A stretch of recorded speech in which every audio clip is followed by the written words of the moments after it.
Well, diawali dengan diperlihatkannya sebuah pabrik kimia yang berada di Libya, tepatnya di benua Afrika, dan di sana terlihat juga seorang jenderal yang sedang bersantai bersama anak dan istrinya dengan penjagaan yang begitu ketat karena ditakutkan terjadi sesuatu hal yang tidak diinginkan. Namun tak lama dari itu, tiba-tiba saja sekelompok tentara bayar datang dan langsung menyerang yang membuat kekacauan pun terjadi.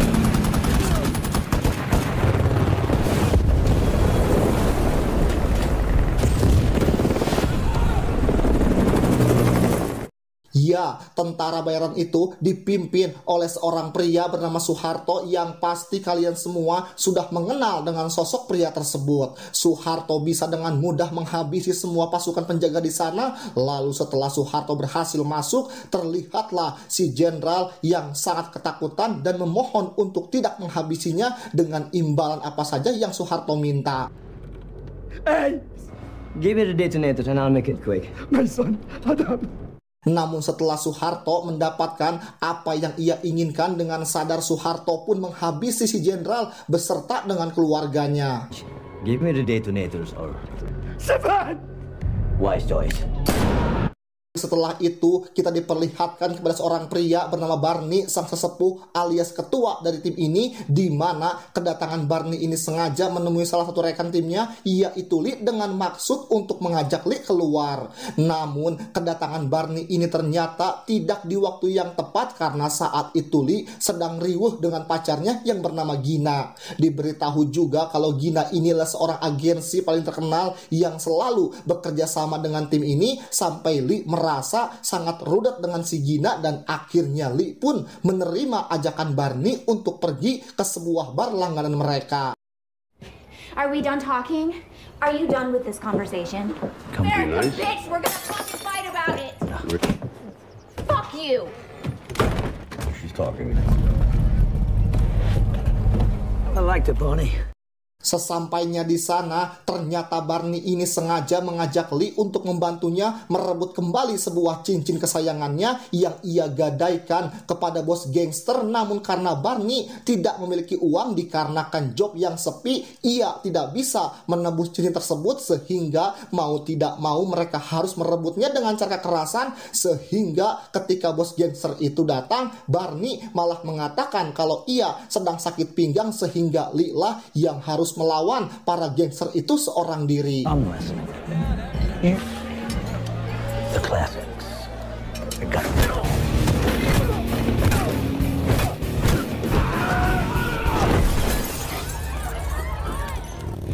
Next time, take me on a pony ride. Okay? Barney dan Lee menuju ke markas di mana mereka berdua sudah ditunggu oleh anggota tim yang lain, yaitu Gunner, Tolerud, dan beberapa anggota baru lainnya. Dan tak lama setelah itu datanglah seorang ketua CIA yang bernama Mars yang akan memberikan misi kepada tim ini. Saat itu Mars secara langsung menunjukkan foto Soeharto, seorang ketua tentara bayaran pihak musuh yang kita lihat di awal film tadi. Dan di sana Mars juga menjelaskan kepada tim ini kalau Soeharto telah merebut detonator nuklir dari seorang jenderal yang berasal dari Libya. Operation Ocelot. Dari informasi intelijen yang Mars dapatkan, kalau orang yang menyewa Soeharto ini adalah seorang pria bernama Ocelot, namun keberadaannya sulit sekali untuk dilacak. Dan yang lebih parahnya lagi, jika detonator itu sudah sampai ke tangan Ocelot, maka sudah dipastikan kalau Ocelot bisa menguasai dunia, sehingga Mars pun meminta kepada tim ini untuk segera pergi ke Libya dan merebut kembali detonator itu dari tangan Soeharto.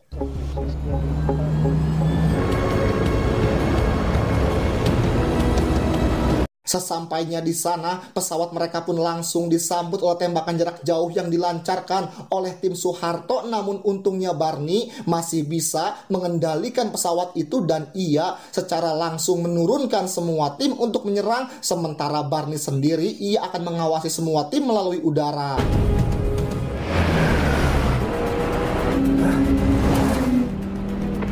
Tak lama kemudian Gunner alias sniper handal berhasil membidik Soeharto yang kala itu hendak kabur. Namun sayangnya karena penglihatan Gunner yang sudah melemah termakan usia, ia gagal menembak sehingga Soeharto berhasil untuk melarikan diri. dan tim yang melihat kalau Soeharto akan kabur secara langsung mengejarnya hingga tembak-menembak pun tak terhindarkan lagi. Soeharto yang mendapatkan kesempatan berhasil menembak pesawat Barney hingga membuat Barney kesulitan mengendalikan pesawatnya.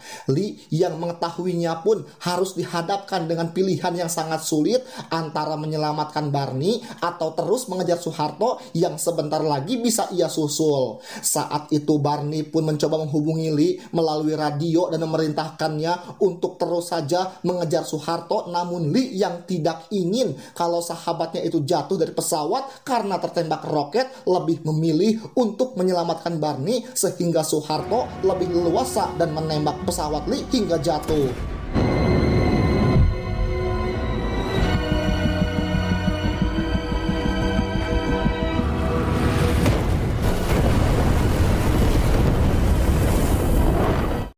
Ya, Barney pun harus dinyatakan tewas sedangkan Soeharto berhasil kabur dari sana, sementara Lee sendiri ia terlihat sangat terpukul atas kejadian tewasnya sahabat terbaiknya itu. Keesokan harinya terlihat semua tim sedang berkumpul di bar langganan mereka dan saat itu terlihat Lee yang hanya bisa ngahuleng tarik karena ia tidak menyangka kalau Barney akan gugur dalam misi kemarin. Hingga tak lama dari itu terlihat Gina dan juga Mars yang menghampiri Lee dan di sini Mars malah menyalahkan Lee karena tidak menuruti perintah terakhir dari Barney. Mars juga mengatakan jika Lee menuruti perintah itu maka Soeharto tidak akan memiliki kesempatan untuk menembak pesawat Barney. Karena alasan itulah Mars menunjuk Gina, kekasih Lee, untuk menjadi ketua tim ini sebagai pengganti Barney. Anggota yang lain pun juga menghampiri Lee dan mereka juga menyalahkan Lee atas tewasnya Barney alias sang sesepuh dari tim tersebut. Who's gonna run Barney's team? Di sana mereka juga mengatakan kalau mereka akan kembali mengejar Soeharto namun tanpa Lee karena Lee akan dipecat dari tim ini. Lee yang mendengar hal itu tentu saja menjadi sangat kecewa yang padahal Lee sendiri adalah satu-satunya orang yang merasa sangat kehilangan dari Barney. Dengan penuh rasa kecewa Lee pun meninggalkan bar tersebut membawa warisan Barney satu-satunya yaitu sebuah cincin.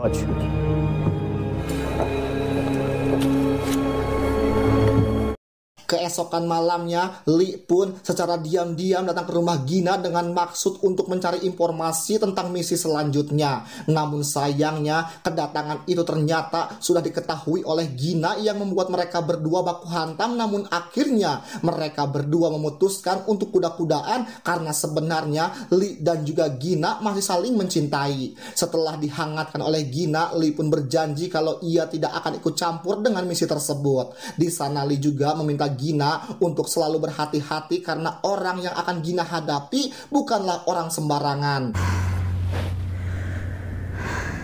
Ia lalu memberikan sebuah belati andalan Barney dan meminta Gina untuk membalaskan dendamnya kepada Soeharto atas kematian Barney. I'll make sure to give Rama your regards. Pagi harinya, Lee pun segera bangun dari tidurnya dan ia langsung membuka sebuah GPS melalui ponselnya yang ternyata secara diam-diam Lee memasukkan alat pelacak ke dalam belati yang semalam telah ia berikan kepada Gina. Sehingga karena hal itu kini ia sudah dapat mengetahui keberadaan tim Gina yang ternyata mereka sedang menuju ke Thailand. Sesampainya di Thailand, Lee secara langsung menyewa sebuah perahu karena diketahui kalau tim Gina sekarang sedang mengejar Soeharto di tengah laut. Hingga ketika Lee akan menaiki perahu sewaannya itu, tanpa sengaja ia bertemu dengan seorang pria bernama Deka yang ternyata dia adalah mantan anggota Barney juga. I'm sorry. Why do you have Barney? Di sana Lee mengatakan kalau kedatangannya ini untuk membalaskan dendam Barney kepada Soeharto yang telah menghabisi Barney saat pertempuran. Sementara Deka yang baru mengetahui kalau Barney telah tewas, ia pun sangat terkejut karena bagaimanapun juga ia adalah mantan tim sekaligus sahabat dekat dari Barney. Karena hal itulah kini Deka pun memutuskan untuk ikut bersama dengan Lee memburu Soeharto demi membalaskan kematian dari sang sesepuh alias Barney. For there was nothing left. Barney told me you were ex-Task Force 90.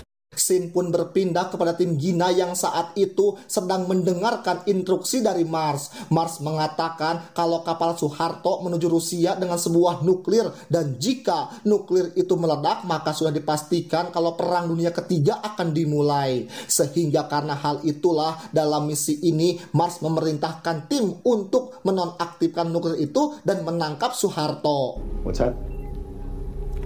Tak hanya itu, jika mereka berhasil menangkap Soeharto, maka mereka dapat dengan mudah mengetahui informasi tentang Ocelot, yaitu orang yang menyuruh Soeharto untuk melakukan semua kekacauan ini. Who'd love to rat Ocelot out. Snitches get stitches. We also have valuable intel that says that Ocelot will be on the Jinta. Let's go.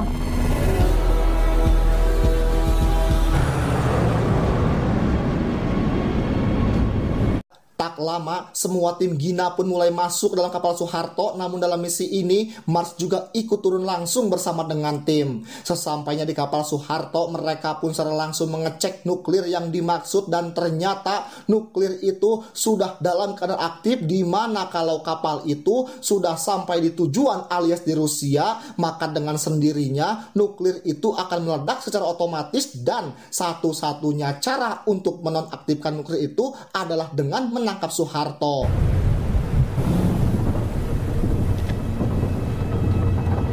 Namun sayangnya mereka tidak menemukan satu orang pun di kapal itu. Lalu ketika mereka masuk ke salah satu ruangan yang ada di kapal, inilah yang terjadi. My intel was solid. Your intel was shit. Shit on this. What a fucking mess this turned out to be. First Libyan.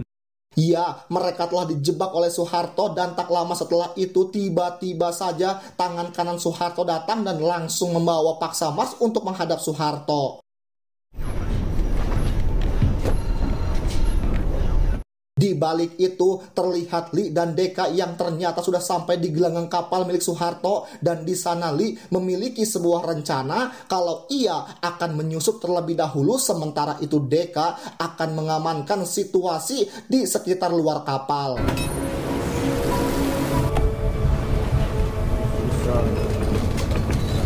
Sesampainya di dalam, Lee pun dapat dengan mudah melumpuhkan salah satu anak buah Soeharto yang hendak menyerangnya. Setelah itu, Lee juga langsung mengambil radio milik anak buah Soeharto untuk mengancam Soeharto kalau ia sudah ada di kapalnya dan akan segera menghabisinya. Soeharto yang mendengar ancaman itu, ia pun secara langsung mengerahkan semua anak buahnya untuk menangkap Lee, hingga tembak-menembak pun tak terelakkan lagi.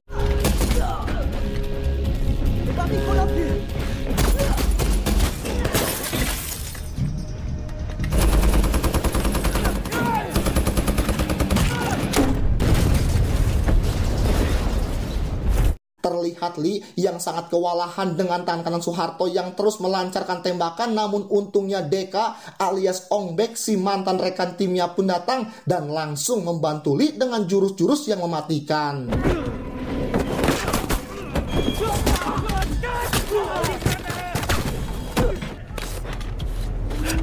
What are you doing? Scene pun kembali berpindah kepada tim Gina yang saat ini sudah menemukan pintu darurat untuk jalan keluar, yang ternyata pintu tersebut akan terbuka otomatis jika terkena genangan air, dan di sini si Tolrod mencoba mengencingi pintu itu agar bisa terbuka.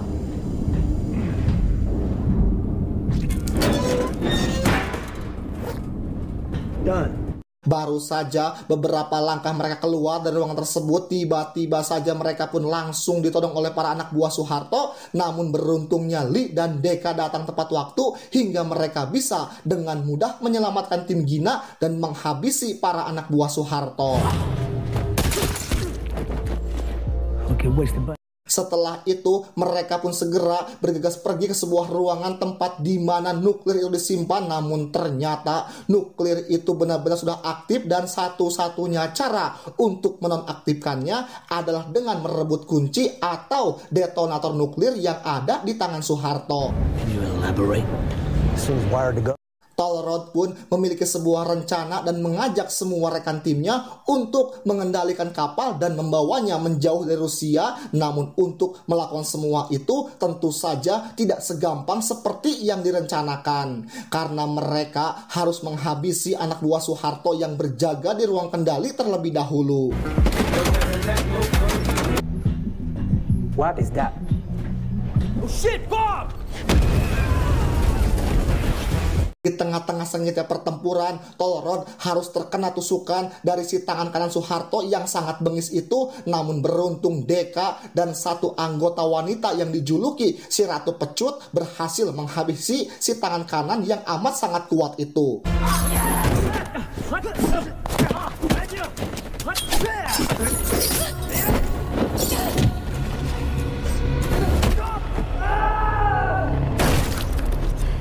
Di balik itu terlihat Lee dengan sangat brutal menghabisi satu persatu anak buah dari Soeharto, sampai akhirnya Lee pun berhasil menemukan keberadaan Soeharto sehingga duel yang kita tunggu-tunggu pun terjadi.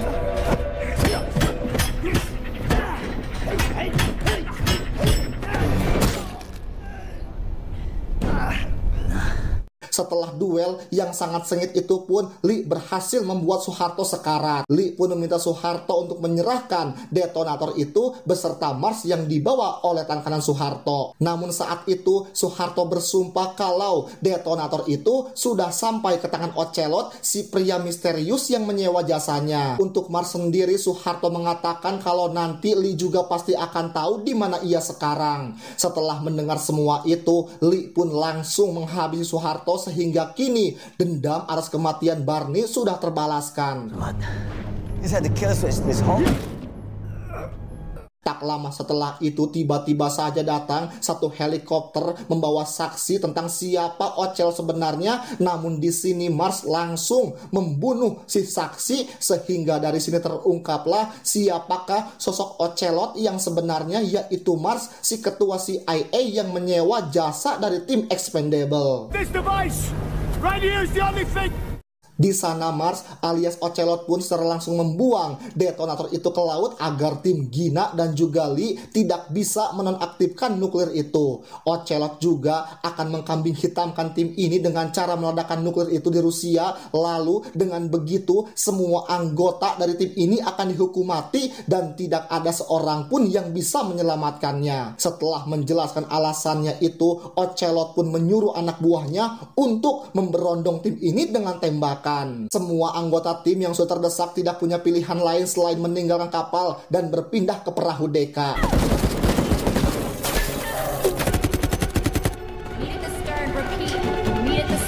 Setelah mereka semua berada di perahu Deka, Lee memutuskan untuk masuk kembali ke kapal dan ia berencana mengambil alih kendali kapal serta melawan Ocelot seorang diri. Semua ini sengaja Lee lakukan demi menebus rasa bersalahnya terhadap Barney yang tewas gara-gara dirinya. Sampai akhirnya Lee berhasil mengambil alih kemudi kapal dan mencoba untuk menjauhkannya dari Rusia. Namun sayangnya saat itu Lee sudah tidak memiliki senjata sehingga ia harus pasrah karena sudah dikepung oleh Ocelot dan juga pasukannya.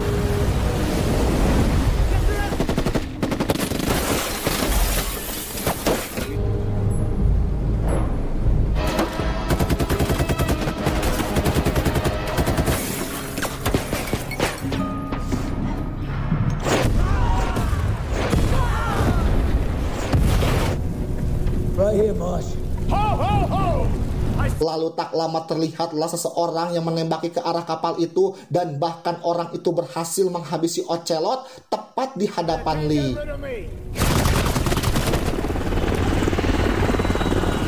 Ya, ternyata orang tersebut adalah Barney yang ternyata masih hidup dan terlihat amat sangat segar bugar. Sementara itu Lee yang melihat hal tersebut masih tidak percaya, namun Barney langsung membawa Lee pergi menggunakan helikopter hingga ketika mereka sudah terbang jauh, terlihatlah kapal yang mulai tenggelam sehingga ledakan nuklir itu pun menjadi teredam di dasar lautan.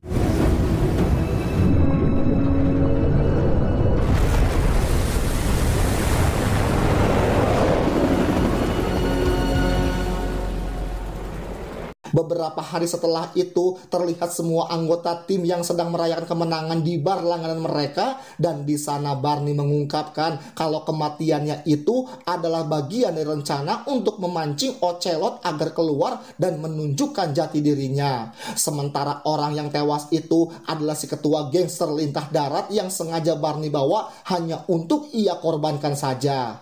Tamat.